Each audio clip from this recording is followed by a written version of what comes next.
जय हिंद दोस्तों, स्वागत है हमारे यूट्यूब चैनल पे आप सभी को। दोस्तों, चलिए बात करते हैं जिनका भी एग्जाम 27 जुलाई को होने वाले हैं, उनको विशेष बातों को ध्यान में रखना चाहिए। सबसे पहले तो वो अपने सेंटर पे जिनका भी जहाँ भी सेंटर हो, वो एक दिन पहले अपने घर से निकल जाना चाहिए सेंटर के लिए, क्योंकि अभी ट्रेन में भीड़ चल रही है और हो ना हो भीड़ के कारण आप सेंटर पे पहुँचते-पहुँचते लेट हो जाए और आप एग्जाम से वंचित हो जाए। इसलिए आप एक दिन पहले सेंटर पे पहुँच जाइए, आराम से अच्छी नींद लीजिए और सुबह में आप एग्जाम हॉल में जाके बैठिए, जिससे आप एग्जाम में बेहतर कर पाइएगा। ठीक है? तो दोस्तों क्या करिए, आप एग्जाम जिनका भी 27 जुलाई का है, वो सबसे पहले आईडी प्रूफ लेके जाइए, एडमिट कार्ड निकाल लीजिए। एडमिट कार्ड निकालने के बाद आईडी प्रूफ आधार कार्ड हो और पैन कार्ड हो, 2 कम से कम प्रूफ लेके जाइए आप। आधार कार्ड या पैन कार्ड, 2 इसमें से लेके जाइए। आधार कार्ड, पैन कार्ड प्रूफ लेके जाइए। ठीक है? आप एक बॉल पेन लेते जाइए।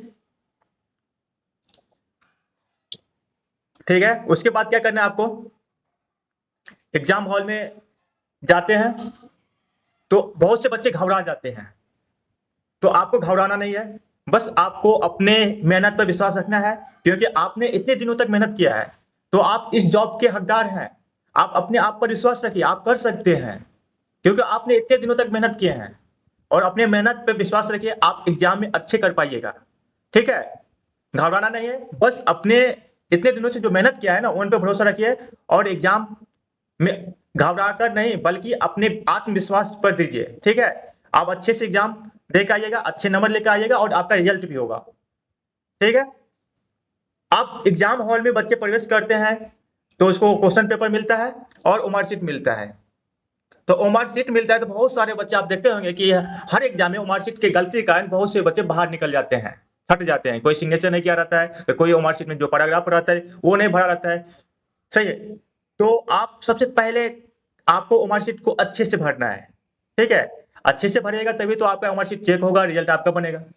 अगर आप कितना भी बेहतर करिएगा, ओमार शीट में गलती होगा तो आपका रिजल्ट नहीं बन पाएगा। इसलिए आप ओमार शीट को अच्छे से भरिए। ठीक है? आराम से भरिए, पेशेंस रखिए, आप अच्छे से कर पाइएगा एग्जाम में, क्योंकि आपने इतना दिनों तक मेहनत किया है। अपने आप पर भरोसा रखिए, आप इस जॉब के हकदार हैं। ठीक है? घबराना नहीं है। ओमार शीट को आप भर लिए, फिर आप क्वेश्चन जब सोल्व करने के लिए जाते हैं ना, तो देखिए इसमें 1 टू से 100 क्वेश्चन रहता है, तो आपको 100 क्वेश्चन को 3 अटेम्प्ट में अटेम्प्ट करना है। 3 बार में क्वेश्चन को अटेम्प्ट करना है।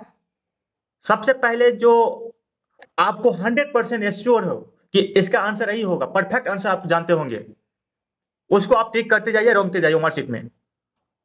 फर्स्ट राउंड हो गया, जिसको आप परफेक्ट रूप से आप जान रहे हैं कि इसका आंसर यही होगा, उसको टिक करते जाइए।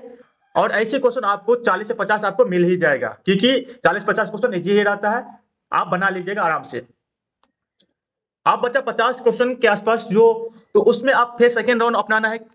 दूसरी तरीका क्या है कि आपको 50 क्वेश्चन में जो भी क्वेश्चन आपको लगे कि इसमें 2 ऑप्शन छटा गया है और 2 ऑप्शन पे आपको विचार आ रहा है कि ये हो गया कि वो हो रहा है, तो आपका मन जो करे पहले बार कि यही आंसर होगा, उसी को आप टिक करिए, वही आंसर आपका परफेक्ट होगा, क्योंकि मैं एग्जाम में आजमाया हुआ हूँ। ठीक है? इसलिए आपका जो मन करे पहले पहले कि यही आंसर होगा, वही को टिक करिए, क्योंकि हम क्वेश्चन पढ़े रहते हैं ना, तो हमारे दिमाग में एक्टिव रहता है और क्वेश्चन देखते हैं तो मन करता है यही है आंसर। इसलिए आप जिस पर ज्यादा मन करे वही आंसर होता है, वही को टिक करके आइएगा। दूसरा राउंड हो गया, और तीसरा राउंड में क्या करना है, जो भी सवाल बच गया आपका उस सभी को टिक कर देना अनुमान पे, क्योंकि बिहार पुलिस में है ना नेगेटिव मार्किंग नहीं है, तो आपको 100 में 100 अटेम्प्ट करके आना है और आराम से आना है। आपका एग्जाम में बेहतरीन से बेहतरीन कर पाइएगा। ठीक है? और आपका रिजल्ट होगा। बस आप अपने मेहनत पे विश्वास रखिए और एग्जाम दीजिए। चलिए, जिनका भी एग्जाम 27 जुलाई का, उनको best of luck. Thank you.